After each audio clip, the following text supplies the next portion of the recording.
Olá, meu amado irmão, minha amada irmã. Terça-feira, primeira semana da Quaresma.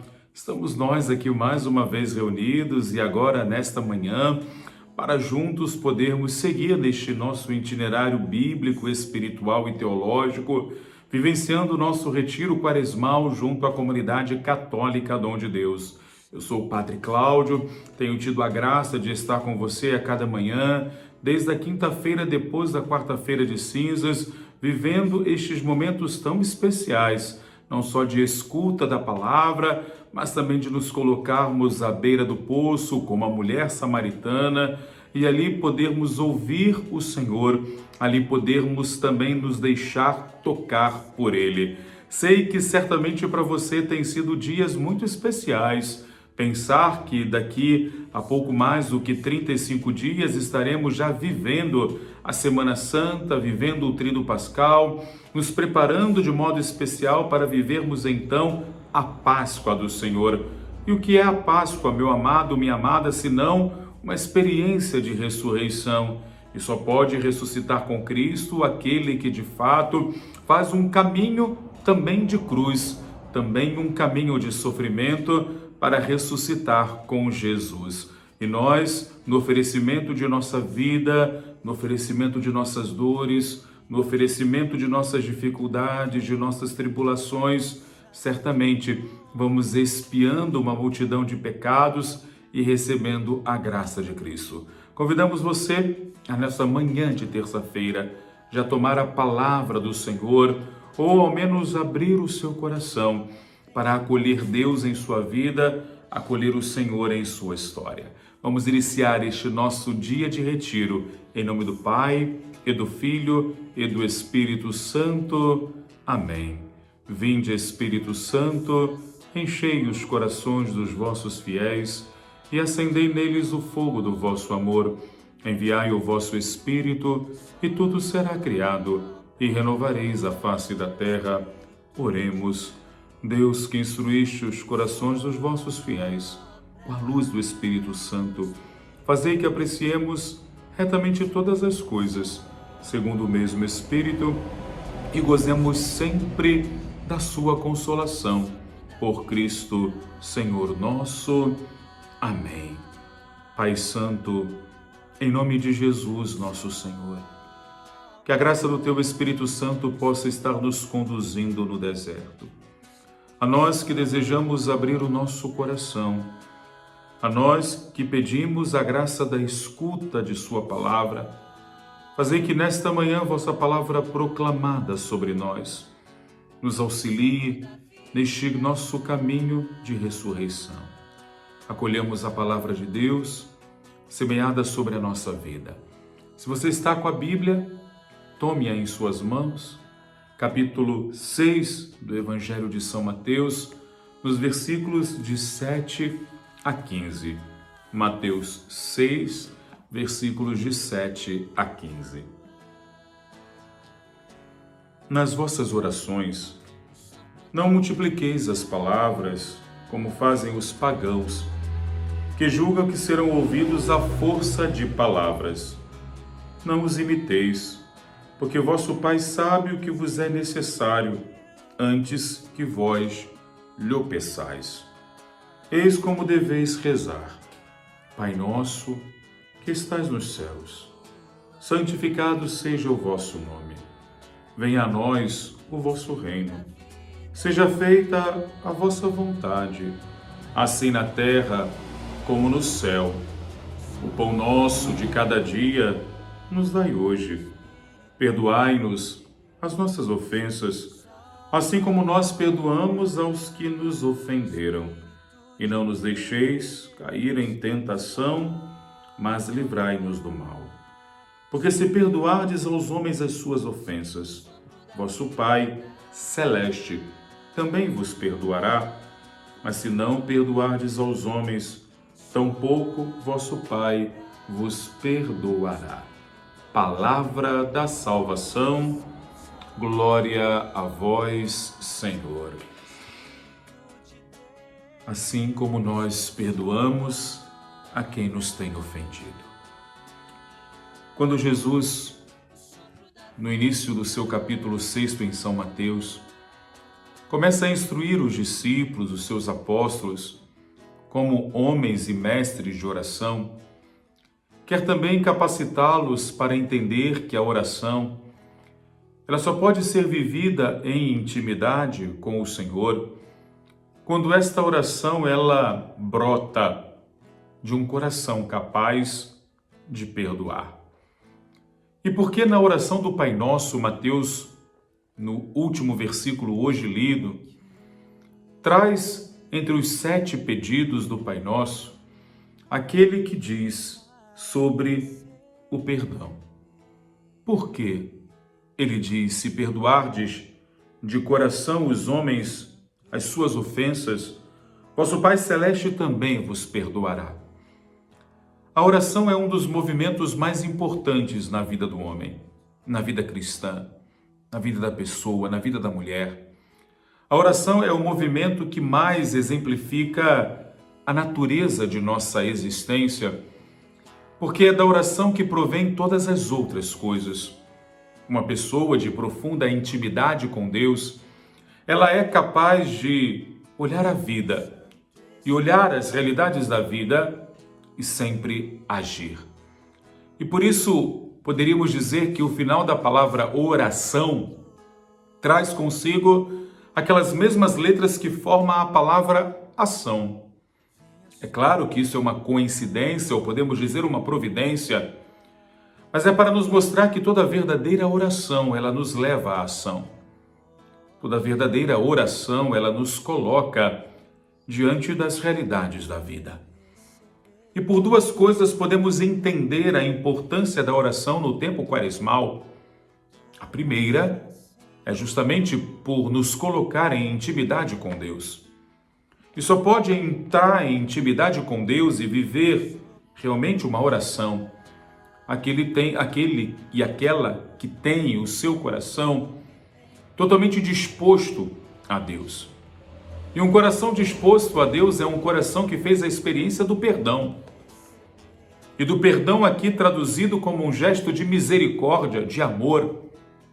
Porque o perdão é uma expressão da nossa participação da vida divina.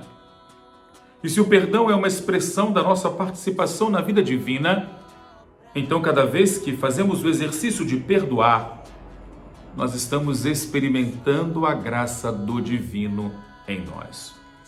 Por quê? Porque Deus nos perdoa. E por que Deus nos perdoa? Porque Deus nos vê, Deus nos reconhece como seus filhos, como parte dele, como vida dele. E por isso, dentre as 7 petições do Pai Nosso, a única que Mateus coloca como finalidade desta oração de intimidade com Deus é justamente a capacidade de nos reconhecer nesta relação de filiação. Porque sou filho, sou perdoado pelo Pai. E por isso, nesta terça-feira da primeira semana da Quaresma, Jesus faz questão de mostrar aos seus discípulos que eles precisam ser homens de oração. E eles precisam ser mestres de oração. Mas para se tornarem mestres de oração, eles precisam fazer a experiência da reconciliação. Porque aquele que está reconciliado está na graça. E aquele que está na reconciliação e na graça é capaz de reconciliar o outro com Deus. Ou é capaz de ser um instrumento de Deus para que o outro se reconcilie, porque o outro também é filho. E isso nos permite entender que perdoar deve ser para nós sinônimo de agir com misericórdia. Porque senão nós nos tornamos apenas o perdão como uma experiência humana. Mas durante toda a Quaresma, Jesus vai nos chamando a transcender a essa dimensão humana através de uma experiência do divino, através de uma experiência do sagrado. Na cruz, Jesus nos perdoa, Pai, perdoa-lhes, porque eles não sabem o que fazem. Mas o que esta expressão, meu amado, minha amada, quer dizer? O que esta expressão quer revelar. Perdoa-lhes, porque não sabem o que fazem. Jesus está dizendo: Pai, haja sobre eles com misericórdia. Então, o perdão não pode ser apenas uma realidade de satisfação humana, mas sim para nós uma experiência profunda da graça de Deus. E podemos dizer uma experiência profunda do próprio Deus. E por isso o perdão é manifestação em nossa vida da misericórdia. E por isso também nós, na relação com o outro, precisamos experimentar ali atos de misericórdia. Atos de misericórdia que serão testemunhados pelas nossas obras. E por isso existem as obras de misericórdia tão próprias, não apenas da Quaresma, mas da vida de todo cristão. E por que se chamam obras de misericórdia? Porque elas são obras divinas que nascem e brotam do coração do próprio Deus. E por isso o tempo da Quaresma deveria nos formar para esta obra de misericórdia. A esmola é uma obra de misericórdia. A oração pela conversão dos pecadores, tudo isso é obra de misericórdia. Logo, é obra daqueles que experimentaram a misericórdia, o perdão de Deus. E é por isso que neste capítulo 6, colocado para esta terça-feira, Jesus abre os nossos olhos para entender que se eu sou filho, se você, meu amado, se você, minha amada, é filho, filha de Deus, herdeiro da promessa, alguém sobre o qual Deus coloca a sua mão de misericórdia, é para que essa misericórdia de Deus se abra ao outro. E você também faça uma experiência de perdão, uma experiência de amor. Isso nos permite, sinceramente, meu amado, minha amada, isso nos permite nos colocar diante de Deus de uma outra maneira. Nos permite nos colocar diante de Deus de uma outra forma. E esta outra maneira e esta outra forma de nos colocar diante de Deus é justamente aquela que nos faz reconhecer que, diante de Deus, eu sou filho. Com Jesus eu sou irmão. Com o Espírito eu sou morada. E se isso não fizer diferença para mim e para você, o que é viver a fé? O que é ser católico? O que é ser cristão? Porque não apenas o católico é cristão, meu irmão que é batista também é cristão, meu irmão que é metodista também é cristão, o meu irmão que é da Assembleia também ele é cristão, logo também ele é filho de Deus. Mas não somente estes, todos os outros também são filhos de Deus. E se são filhos de Deus, são alvos ou destino da minha vida. Minha vida precisa encontrá-los. E o primeiro caminho para encontrá-los é o caminho da oração. E por isso Jesus hoje ensina a chamar a Deus de Pai. Mas não de meu Pai, mas nosso Pai. Pai nosso que estás nos céus. Se o nome deste Pai é santo, logo nós que somos filhos, somos santificados por Ele. E somos santificados nele. E santificados nele, também somos chamados a santificar os nossos irmãos. Somos santificados para santificar. E o caminho mais especial de santificação qual é? O perdão. E por isso a igreja prescreve que o cristão, ele deve se confessar uma vez ao ano, por ocasião da Páscoa. Ao menos uma vez ao ano por ocasião da Páscoa. E por que uma vez ao ano? Porque uma vez significa que eu tenho que lembrar que eu sou pecador? Uma vez ao ano, Deus está querendo nos dizer que somos pecadores, que pecamos, e se nós não nos importamos com isso, ao menos uma vez eu devo me confessar? Não, meu amado. Não, minha amada. Quando a igreja nos diz, pelo magistério oficial, não pelo magistério paralelo, aqueles que querem ser mais do que a própria igreja, mais do que o próprio Papa, mais do que a própria igreja naquilo que são os seus documentos, está querendo nos dizer que nós, como cristãos, nós não estamos obrigados a pecar, e sobretudo a pecar mortalmente, mas que devemos fazer a experiência de perdão, mesmo que eu não tenha pecado mortal. Que eu devo fazer essa experiência de perdão pelo menos na Páscoa. Mesmo que eu chegue à Páscoa e diga, Senhor, eu não pequei mortalmente este ano. Porque este é o pensamento da igreja, meu amado.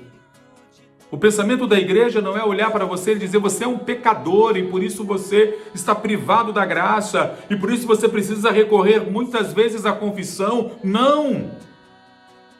O pensamento da igreja é o Senhor Jesus, Senhor dessa igreja, ao nos fazer experimentar a misericórdia, e aí eu te convido a voltar no nosso retiro quaresmal, na pregação que eu fiz na parte da tarde, de como Deus, ao nos perdoar e agir com misericórdia, e como nós, ao experimentarmos a misericórdia de Deus, não deveríamos pensar na possibilidade de pecar contra Deus.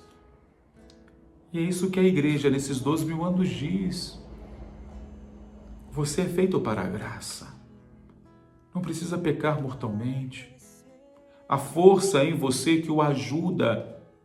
Há uma graça de Deus que te sustenta.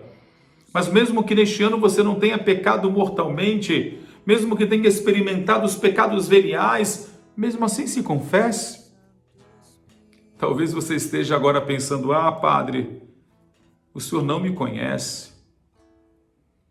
Não sabe o quanto eu peco. Eu vou dizer, eu sei, porque eu também peco.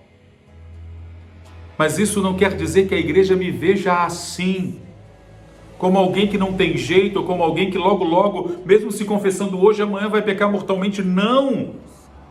A igreja e o efeito do sacramento da confissão é, uma vez que você experimenta o perdão, você, ao estabelecer uma conexão nova com Deus na graça, você não quer mais e vai se esforçar para não mais pecar. E você vai fazer a experiência do perdoar o teu irmão. Porque essa experiência de perdão é multiplicadora do amor. E isso deveria nos fazer ser promotores da paz, promotores da unidade, e não promotores da divisão, do rancor. Dia desses eu lia um texto e partilhava com a nossa assessoria geral da Comunidade Católica Dom de Deus, de um padre amigo, e ele fazia uma reflexão. E nessa reflexão ele nos dizia sobre a importância de construirmos a mentalidade da Igreja de Cristo, que é perpassada pela história e pelo Pontífice Francisco hoje, em nós. Existe uma diferença entre crítica e ataque. A crítica é fruto da nossa razão e da maneira como nós somos capazes de construir pensamentos verdadeiros. O ataque não. O ataque não. O ataque é obra do demônio.